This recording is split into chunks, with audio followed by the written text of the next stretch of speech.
जय सेवा बांधवांनो, सर्वांना जय सेवा जवाहर. आज उपोषणचा 5वा दिवस आहे आणि बरेच विद्यार्थी, बरेच नवयुवक आपल्या घरातच आहे आणि आपल्या संघर्षाच्या लढ्यामध्ये आलेले नाही आहे, पोचलेले नाही आहे. आदिवासी गोंडगोवारी जमात संविधानिक हक्क संघर्ष कृती समिती महाराष्ट्राच्या वतीने दिनांक 27 सप्टेंबरला विभागीय आयुक्त कार्यालय नागपूरवर भव्य मोर्चाचे आयोजन करण्यात आलेले आहे. मी किशोर चौधरी, माझ्यासोबत सचिन भाऊ चताने, चंदन भाऊ कोरे. गेल्या आजचा जो दिवस आहे 6वा दिवस आहे आणि आजचा जो दिवस आहे 5वा दिवस आहे आमरण उपोषणाचा. आणि संविधान चौकमध्ये गेल्या 5 दिवसापासून आम्ही तीनही बांधव आमरण उपोषणाला बसलेलो आहोत. पण शासन कुठंतरी घुसखोरीपणा करत आहे किंवा पल्लेझाडपणा करत आहे. यासाठी आम्ही 27 तारखेला भव्य असं मोर्चाचं आयोजन केलेलं आहे. त्यासोबतच जेलभरो आंदोलनसुद्धा केलेलं आहे. तरी तळागाळातील समाज बांधवांना विनंती करतो की येत्या 27 तारखेला मोठ्या संख्येने संविधान चौक नागपूर येथे पोहोचावं. ही लढाई जी आहे ही अंतिम लढाई आहे. या लढाईसाठी आपण जर मागे पडलो तर हे शासन आपल्याला कधीही या आरक्षणाच्या मुवमेंटमध्ये टिकू देणार नाही आणि ते आपल्याला आपल्या हक्कापासून वंचित करतं.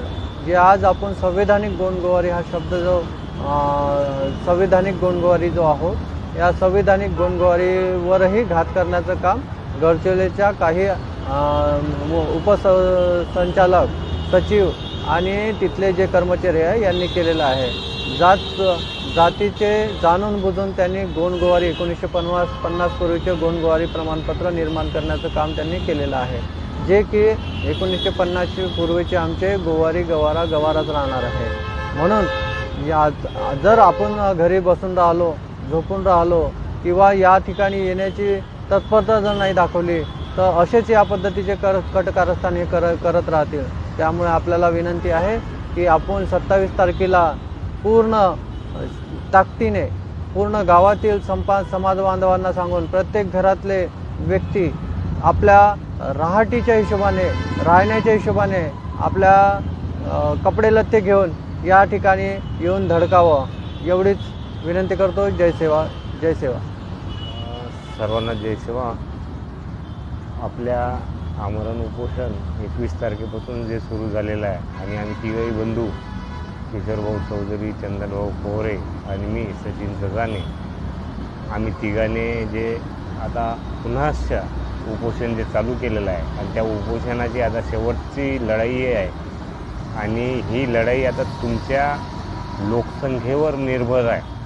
कारण इथं ज्या लोकसंख्येनं तुम्ही याल, 27 तारीख हा ठरलेले आहे.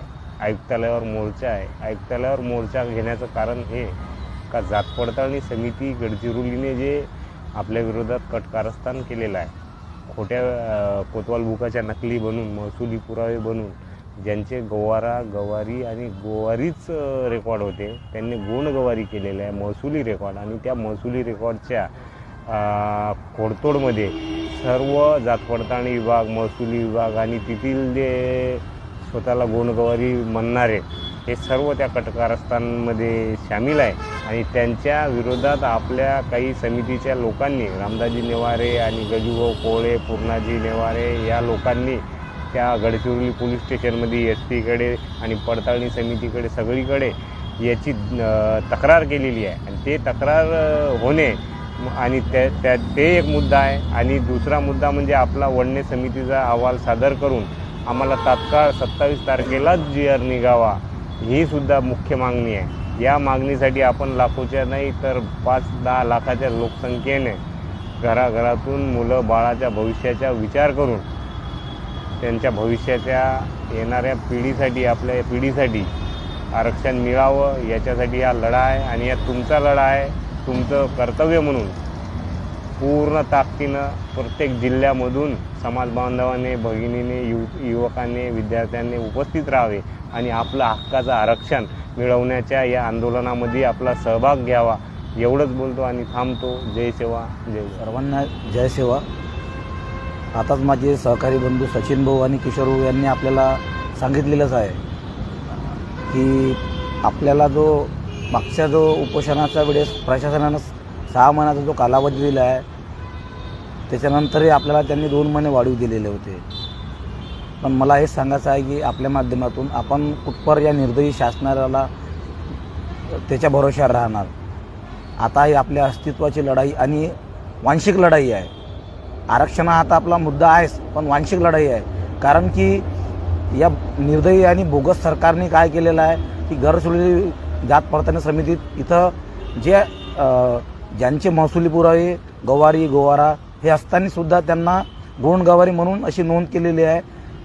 हेच पुरावे आपल्या मान्य हायकोर्टात त्याचबरोबर सुप्रीम कोर्टात आपल्या बाजूने त्यांनी सरकारने लावलेले होते आणि त्यामुळे आपल्याला 70 वर्षापासून आपल्याला आपल्या आरक्षणापासून मुकावं लागलं.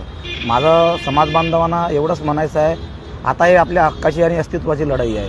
येत्या 27 तारखेला विभागीय कार्यालय नागपूर इथे भव्यदिव्य आंदोलन आयोजित केलेलं आहे. त्या आंदोलनात आपण सगळं समाज बांधव इथं उपस्थित राहण्याची आवश्यकता आहे. कारण की जेव्हापर्यंत वडणे समितीचा अहवाल आपल्या बाजूने येत नाही, त्याचबरोबर 85 JR दुरुस्ती करून आपल्याला हक्काचं आरक्षण मिळत नाही, तेव्हापर्यंत आपल्याला या आंदोलनातून सरकारला दाखवून द्यायचं आहे करो या मरो. आपण जेव्हापर्यंत आपला अध्यादेश 85 दुरुस्ती करून आपल्याला मिळत नाही तेव्हापर्यंत आंदोलन आपलं चालूच राहणार.